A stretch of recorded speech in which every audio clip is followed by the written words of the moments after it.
हाँ तो चलिए ध्यान दीजिए, देख रहे हैं आपके बीच में सवाल है HCF और LCM। देख रहे हो पहला सवाल 182 और 78 का HCF होगा, चारों में से बताना है कौन सा ऑप्शन सही है। तो सबसे पहले 182 को फैक्टर करोगे, 182 2 से कटेगा तो 2 9 18, 2 1 2, फिर 91 सीधे 7 से कटेगा 13 बार में, 13 7 91 होता है। फिर उसके बाद अब 13 से काट लेंगे 1 बार में। फिर उसी तरह 78 को काटेंगे, 2 से काटेंगे तो 2 तिहाई 6, 1 बचा 16 18 हो गया, 2 9 18। फिर उसके बाद हम 13 से काटेंगे, 13 तिया 39, फिर 13 से कट गया 1। अब इसको देखो किस प्रकार लिखेंगे। 182 को लिखोगे 2 गुणे 7 गुणे 13, और 78 को लिखोगे 2 गुणे 3 गुणे 13। तो HCF का मतलब यह होता है वह डिजिट जो दोनों में रहेगा कॉमन, वही क्या कहलाएगा HCF। तो देख रहे हो 2 दोनों में आया है और 13 भी दोनों में आया है, मतलब हो जाएगा आपका HCF बराबर हो जाएगा 2 × 13, मतलब 13 में 2 का गुणा हो जाएगा 26। ये आपका हो जाएगा HCF, मतलब बी वाला ऑप्शन आपका करेक्ट है, सही है। ठीक है, दूसरा सवाल देख रहे हो, संख्या 156 का अभाज्य गुणनखंड होगा, मतलब 156 को फैक्टर कर लेना है। 156 को फैक्टर करने के बाद जो जिस तरह यहाँ फैक्टर किया गया है अभाज्य गुणनखंड, उसी तरह करोगे, देखो कौन ऑप्शन सही है। ये काफ़ी बार ये पूछा गया, कम से कम मान चलो पिछले साल 2025 में भी पूछा गया था यह।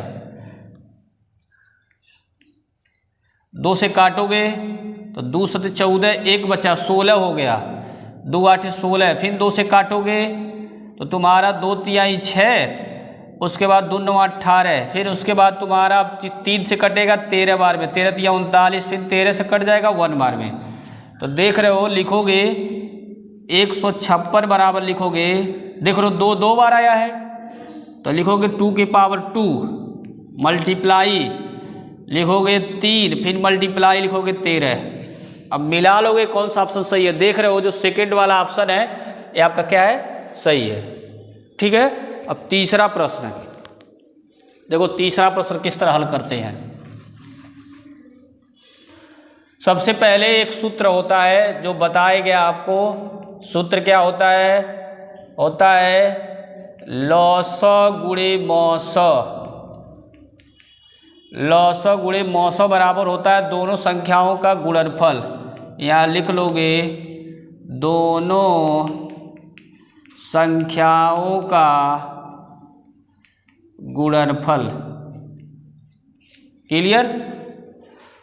तो सबसे पहले यह देखना है कि क्या हमको दिया, लॉसो दिया कि मौसो दिया। तो देख रहे हो हमको लॉसो दे दिया है 3168, हमको मौसो निकालना है। तो क्या करोगे, इस लॉसो के जगह पे लिख दोगे कितना 3168। हमको निकालना है क्या, मौसो निकालना है। और दो संख्या वो कौन है, पहला संख्या 132 है और दूसरी संख्या 288 है। तो इसको गुणनफल के रूप में लिखोगे 132 × 288। क्लियर। यह टोटल इसके बटे में आ जाएगा, तो हो जाएगा मौसो बराबर 132 × 288 बटे 3168। ठीक है।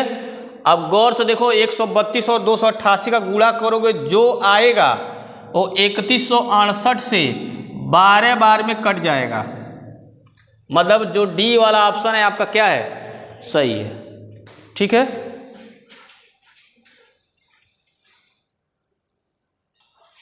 हाँ चलिए देखिए अगला क्वेश्चन है, दिया है यदि 26 और 156 का लॉसो दे दिया 156, तो हमसे पूछा जा रहा है मौसा का मान क्या होगा।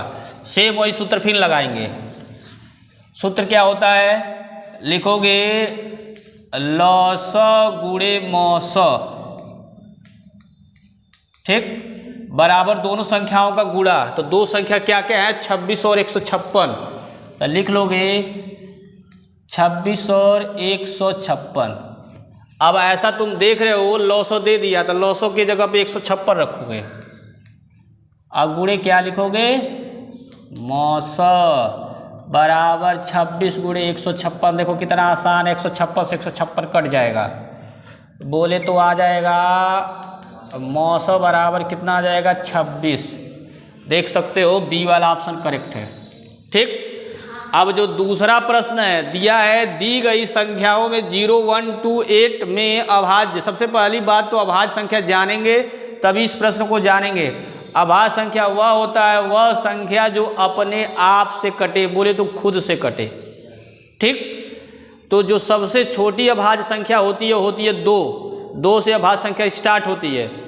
2, 3, 5, 7, 11, 13, 17, 19, 23, 29, 31। समझ में आ रहा है? ये सारे जो होते हैं अभाज्य संख्या कहलाते हैं। तो इसमें देख रहे हो ये 2 जो होता है सबसे छोटी अभाज्य संख्या भी होती है, और यही जो एक है कि जो अभाज्य संख्या होगा, इसलिए जो ऑप्शन नंबर सी है वो करेक्ट है। बाकी ये अभाज्य संख्या एकदम नहीं होता है, या होता है या ये भी नहीं होता, क्योंकि एक सारे संख्या को काट देगा, इसलिए एक नहीं आता है। और 2 भी देख रहे हो 2 कर रहे हैं 8 है, 8 2 से भी कटेगा, 4 से भी कटेगा, 8 से भी कटेगा, इसलिए यह तीनों ऑप्शन सही नहीं है, मतलब सी वाला ऑप्शन करेक्ट है। ये भी नहीं सही है, ये भी नहीं सही है। अब देखो तीसरा प्रश्न, फिर यही सूत्र लगाओगे, फिर लिखोगे 900 गुणे 900, 900 गुणे 900 बराबर, फिर लिखोगे दोनों संख्याओं का गुणा। तो दो संख्या क्या क्या है 12 और 21, लिख लोगे 12 और 21। अब गौर से देखो हमको दे दिया है 900, इन दोनों का 900 कितना दिया 84, तो यहाँ लिख लोगे 84 गुणे 900 गुणे 900 बराबर हो गया 12 गुणे 21। अब 84 गुणा में इधर आएगा तो बटे में हो जाएगा, तो हो जाएगा 900 बराबर 12 गुणे 21 बटे हो जाएगा 84। ध्यान से देखो 12 करने 12, 12 सते 84 और 7 करने 7, 7 त्रिक 21, मतलब आ गया कितना 3। ऑप्शन नंबर देख रहे हो पहला वाला सही है। ठीक, इस तरह से पूरा आपका हो गया सॉल्व।